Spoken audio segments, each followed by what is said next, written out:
Cream வேண்டாம், parlour தேவையில்லை. முக அழகுக்கு சமையலறையில் இருக்கும் இந்த 4 பொருள் போதும். நமது முகம் எப்பொழுதுமே கருமையாகவும் மங்களாகவும் இருக்கும். இதனால் என்ன செய்வதென தெரியாமல் கவலைப்பட்டு கொண்டிருப்போம்.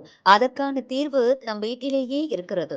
வெளிப்புற சூழல், வெயில், தூசி, மன அழுத்தம் போன்றவை சருமத்தின் இயல்பான ஒளியை மறைத்து விடுகின்றன. இதை சரி செய்ய ரசாயன பொருட்கள் தேவையில்லை. இயற்கையாகவும் பாதுகாப்பாகவும் செயல்படும் ஒரு எளிய கலவை போதுமானது. தொடர்ந்து பயன்படுத்தினால் முகம் சுத்தமாகவும் ஒளியுடனும் தோன்றத் தொடங்கும். இந்த முறைக்காக சிறிதளவு அரிசி மாவை எடுத்துக்கொள்ள வேண்டும். அதில் தேவையான அளவு தேன், சிறிதளவு தக்காளி சாறு மற்றும் சில துளி எலுமிச்சை சாறை சேர்த்து நன்றாக கலந்து கொள்ள வேண்டும். இந்த கலவையை சுத்தமாக கழுவிய முகத்தில் மெதுவாக தடவி கண்களை சுற்றிய பகுதியை தவிர்த்து 15 நிமிடம் விட வேண்டும். பின்னர் சாதாரண நீரில் மெதுவாக கழுவினால் முகம் உடனடியாக புத்துணர்ச்சியாகவும் சீரான நிறத்துடனும் தெரியும். அரிசி மாவு இறந்த சரும அணுக்களை நீக்க உதவுகிறது.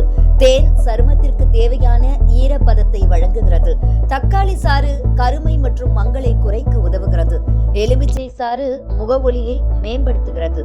வாரத்திற்கு 2 முறை இந்த முறையை தொடர்ந்து பின்பற்றினால் முகத்தின் இயல்பான அழகு மெதுவாக வெளிப்படும். எளிமையான இந்த வழி பொறுமையுடன் செய்தால் நிச்சயம் நல்ல மாற்றத்தை தரும்.